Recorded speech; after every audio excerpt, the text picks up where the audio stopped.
गंजे हैं? क्या आपको नहीं पता आपके बाल क्यों झड़ रहे हैं या झड़ चुके हैं?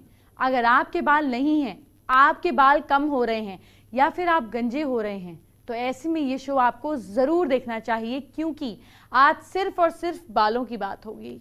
उफ, इन हसीनाओं की जुल्फें तो कह ढा रही हैं।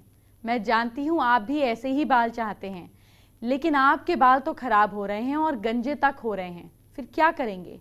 आपको जानकर हैरानी होगी, प्रदूषण और गलत खाने पीने के अलावा बालों का गिरना और गंजा होना कुंडली में मौजूद ग्रहों पर भी डिपेंड करता है। मैं बताती हूँ कैसे। लग्न के हिसाब से अगर देखें तो मेष, सिंह, तुला, धनु और कुंभ राशि वालों के बाल गिरने की समस्या दूसरों से ज्यादा अधिक होती है।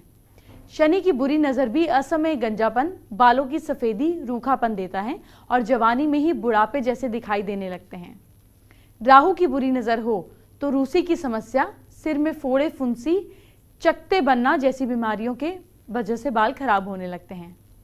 चंद्रमा और शुक्र की खराबी से अधिक जुकाम, खांसी की वजह से बाल गिरते हैं और सफेद भी जल्दी होने लगते हैं। मंगल के कोप में आने वाले बाल मांग की तरफ से पूरी लंबाई में गिरने लगते हैं। खून की खराबी या अनीमिया से ये रीजंस बन जाते हैं कि ये सिचुएशंस आ जाएं। ये तो आपने जान लिया कि कुंडली में किस प्रकोप की वजह से आपके बाल झड़ते हैं या खराब होते हैं, लेकिन इन ग्रहों को ठीक करने का उपाय क्या है वो आप जान लीजिए।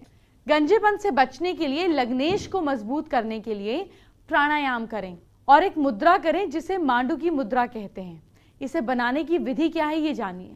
सबसे पहले मुंह को बंद कर लीजिए और जीभ को पूरे तालू से ऊपर, दाएं बाएं, ऊपर नीचे घुमाएं। इससे जीभ पर सलाइवा पैदा होगा। इसी को सुधा या अमृत कहते हैं। तालू से टपकती हुई लार बूंदों का जीभ पर अगर आप इसको लेते हैं अंदर, इस क्रिया को मांडू की मुद्रा कहते हैं। आप कुछ देर के लिए अपनी टंग की टिप को यहां पर लगा कर रख सकते हैं और मुंह को हल्का सा सॉफ्टली बंद करें। कुछ देर बाद आपको टिंगलिंग सेंसेशन होगा और ऐसे लगेगा जैसे कहीं कोई सेरम आप अपनी टंग पर कोई अलग सा फ्लेवर फील कर रहे हैं। यही वो लिक्विड है जो आपकी लाइफ में आपको बेटर करता है। ये तो आपने जाना कि किस ग्रह की नाराजगी की वजह से बाल कम होते हैं, गंजापन आता है, लेकिन अब आपको वो लक्षण बताने जा रही हूं जिससे पता चलेगा कि आपके गंजेपन की वजह कौन सा ग्रह है। चंद्रमा जब ज्यादा पीड़ित होता है तो बाल पीछे की तरफ से यहां से गिरते हैं, यानी कि इधर से चांद दिखाई देता है और गोलाई वाला पैच बन जाता है।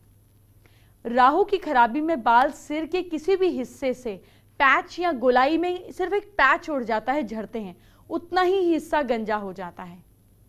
सूर्य भी गंजापन दे सकता है। खराब सूर्य की स्थिति में माथे से बाल झड़ना, ये हेयरलाइन जो है ये रिसीडिंग होनी शुरू हो जाती है, जिससे माथा चौड़ा हो जाता है।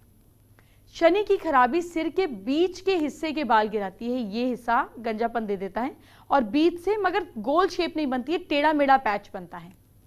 मंगल और शुक्र के प्रभाव से मांग चौड़ी हो जाती है, मांग चौड़ी होने लग जाती है, चाहे साइड की चाहे फ्रंट की, और उस हिस्से से गंजापन आता है। जितने लोग उतनी तरह के बाल। किसी के बाल मोटे होते हैं, किसी के पतले, किसी के दो मुंह के तो किसी के मुलायम। कभी सोचा है ऐसा क्यों होता है? आपकी फैमिली में ही गौर कीजिएगा, किसी का बाल दूसरे से मैच नहीं करेगा। इसके पीछे एक खास वजह होती है। हर बाल सामने वाले का नेचर बताता है। समुद्र शास्त्र के अनुसार सिर के एक होल में, यानी कि एक पोर में एक बाल होना ही शुभ होता है। ऐसे बाल उत्तम होते हैं, लेकिन यदि एक से कई बाल की शाखाएं, यानी कि जिसको हम स्प्लिट एंड्स कहते हैं, दो मुंहे बाल कहते हैं, अगर ऐसा होना शुरू हो जाए तो इसका मतलब सेहत खराब रहती है। ऐसे लोग दो विचार के बीच फंस कर रह जाते हैं, किसी फैसले पर नहीं पहुंच पाते और सफलता के लिए लंबा इंतजार करना पड़ता है।